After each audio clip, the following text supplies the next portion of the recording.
Praise the lord. సమూయేలు 2వ గ్రంథము 23వ అధ్యాయము 20వ వచనము చదువుకుందాము. మరియు కబ్సెయేలు ఊరివాడై క్రియల చేత ఘనత నొందిన ఒక పరాక్రమశాలికి పుట్టిన యెహోయాద కుమారుడైన బెనాయా అను ఒకడు ఉండెను. ఇతడు మోయాబీల సంబంధులకు ఆ ఇద్దరు శూరులను హతము చేసెను.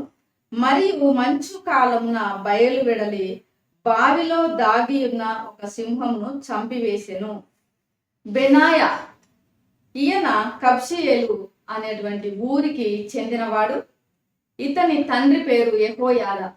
ఇతను లేవి కుటుంబానికి లేదా లేవి గోత్రమునకు చెందినవాడు, యాజకుల కుటుంబానికి చెందినటువంటి వాడు. ఈ బెనాయా ఎంత పరాక్రమశాలి అంటే మరి ఆయన బావిలో మంచు కాలంలో, మంచు కురుస్తున్నది అంటే ఎంత చలి ఉంటది. మనకు చలికాలంలో మన దేశంలో మంచు అనేది మనకు అంత అనుభవం లేకపోయినా, మెయిన్ గా సౌత్ ఇండియాలో అయినా మంచు చలికాలంలో ఎంతో వణికిపోతుంటాం.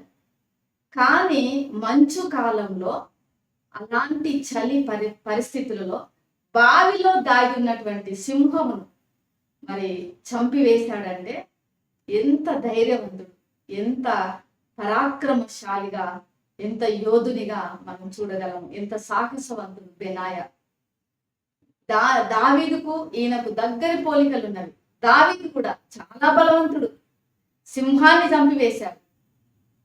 ఇక్కడ బెనాయా కూడా మరి అసాధారణమైనటువంటి పరిస్థితులలో దాన్ని ఎంతో అవలీలగా, ఎంతో సులభంగా సింహాన్ని చంపివేసిన పరాక్రమశాలి.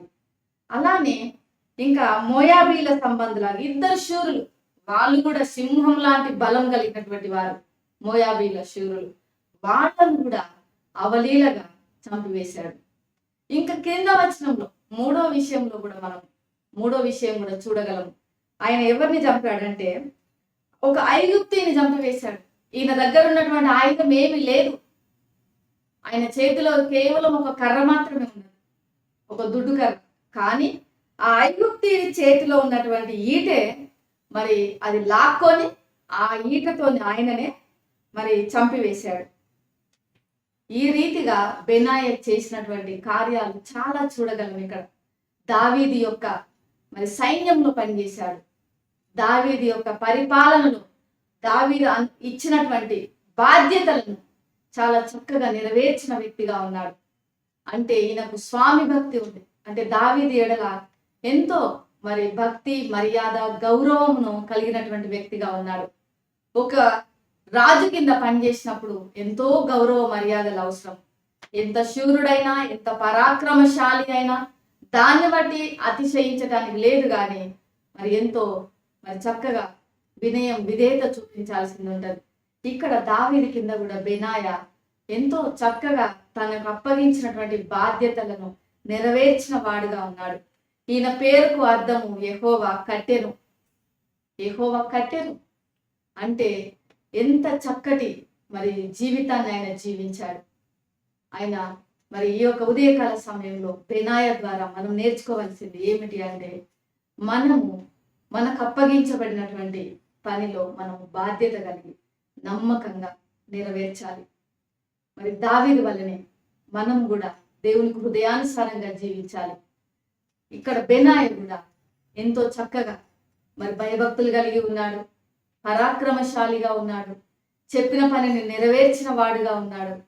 దావీదు యందు మరి సంపూర్ణ నమ్మకము, విధేయత చూపిన వాడుగా ఉన్నాడు. మన జీవితాలలో మనం ఎక్కడున్నా సరే మనకిచ్చినటువంటి తలాంతులను బట్టి, మనకిచ్చినటువంటి సామర్థ్యాలను బట్టి బెనాయా వలె మనము కూడా నమ్మకంగా ఉండాలి. దేవుని యొక్క దీవెనలు మనము పొందుకోవాలి. బెనాయా అదే చేశాడు. మరి ఇక్కడ 30 మంది శూరులలో ఒక శూరునిగా ఆయన ఎంచబడినాడు. దావీదు యొక్క 30 మంది యోధులలో మరొక ప్రాముఖ్యమైనటువంటి యోధునిగా బెనాయా పిలువబడినాడు. ఎంతో ప్రాముఖ్యమైన స్థానాన్ని పొందుకున్నాడు తన జీవితంలో. మరి మనము కూడా మన రారాజు యేసుక్రీస్తుల వారు మరి ఆయన సైన్యంలో మనం ఒక సైనికుడిగా, ఆయన యొక్క పరివారంలో మనం ఒక మరి కుటుంబ సభ్యులుగా, ఆయన యొక్క పరిచారకులలో మనం ఒక నమ్మకమైన పరిచారకులంగా మనం పనిచేయాలి. ఆయన ఏ పని అప్పగించినా ఆ పనిలో మనం నమ్మకంగా ఉండాలి. దేవుడు ఎవరి సామర్థ్యాలను బట్టి వారికి పనులను అప్పగిస్తాడు, బాధ్యతలను ఇస్తాడు. మరి ఆ బాధ్యతలను మనము దేవుని అందు నమ్మకం ఉంచి చేసినప్పుడు ఖచ్చితంగా దేవుడు మనకు తగినటువంటి కృపను, దానితో పాటు తగిన ప్రతిఫలము కూడా అనుగ్రహిస్తాడు. బెనాయ వలె మనం కూడా నమ్మకంగా ఉందాక ప్రార్థన చేసుకుందాము. ప్రేమ నమ్మకం కలిగిన పరలోకపు తండ్రి పరిశుద్ధుడా, నీకు వందనాలు చెల్లిస్తున్నాము. ఈ ఉదయకాల సమయంలో ప్రభా, ఈ వీడియో వీక్షిస్తున్న ప్రతి బిడ్డ కొరకు ప్రార్థన చేస్తున్నాము. అయ్యా, మేము కూడా నీ అందు సంపూర్ణ విశ్వాసము, నమ్మకము కలిగి జీవించడానికి, మాకు అప్పగించబడిన పనిలో మేము మరి బాధ్యత కలిగి నడుచుకోవడానికి నీ సహాయం దయచేయమని యేసు నామములో ప్రార్థిస్తున్నాము తండ్రి. ఆమేన్.